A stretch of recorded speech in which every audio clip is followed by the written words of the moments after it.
Linda Facci of Facci Designs, and today we're going to make a 3D project of the moon. So I'm going to do that out of paper mache, which is just a mixture of flour and water.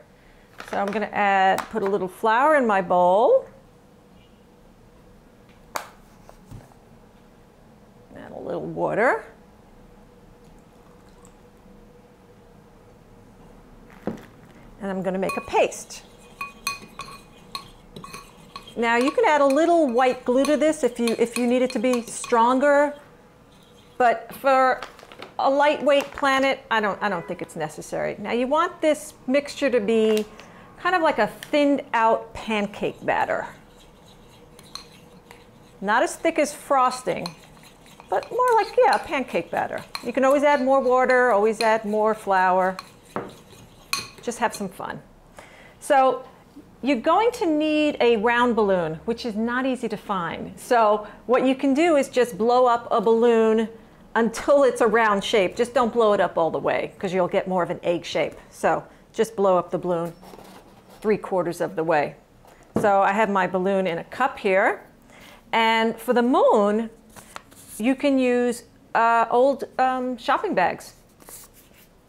They're almost the color of the moon. Or you can use gray construction paper if you had it. You don't want to use newspapers unless you're going to give it a whole coat of paint on top of it. But why go that extra mile when you can just do it with this paper? So I'm going to dip it into my mixture. Get it all over. It's a fun project to do with the kids. And start layering, whoa! Start layering your balloon with strips of paper.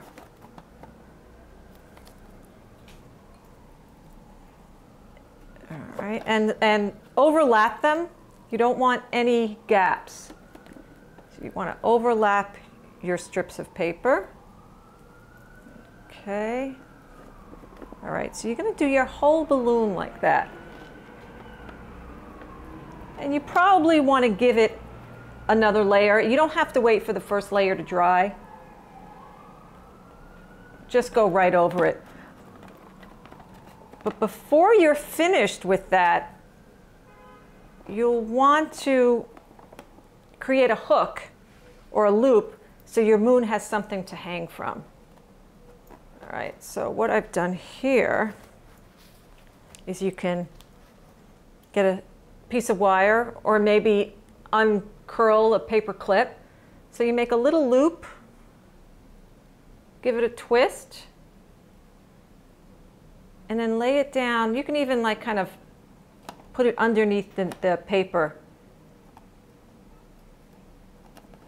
or just lay it on top and then glue a few more pieces of paper right on top of that wire.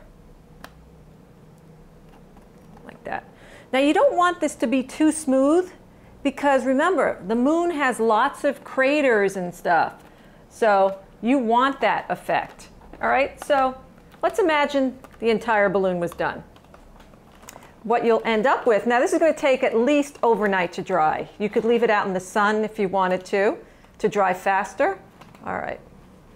You're going to end up with something like this. Now what you might want to do is actually indent it in a couple of places to create those craters.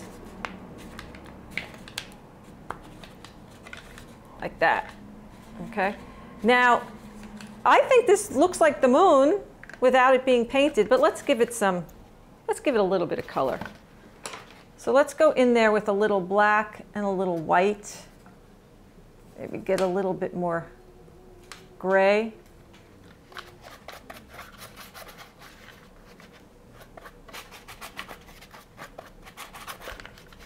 So you want to paint your moon with a gray color, and then go back over it with a damp sponge.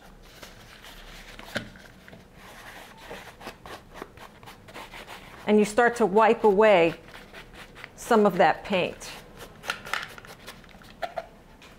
See, and that paint gets into the craters and gives it dimension.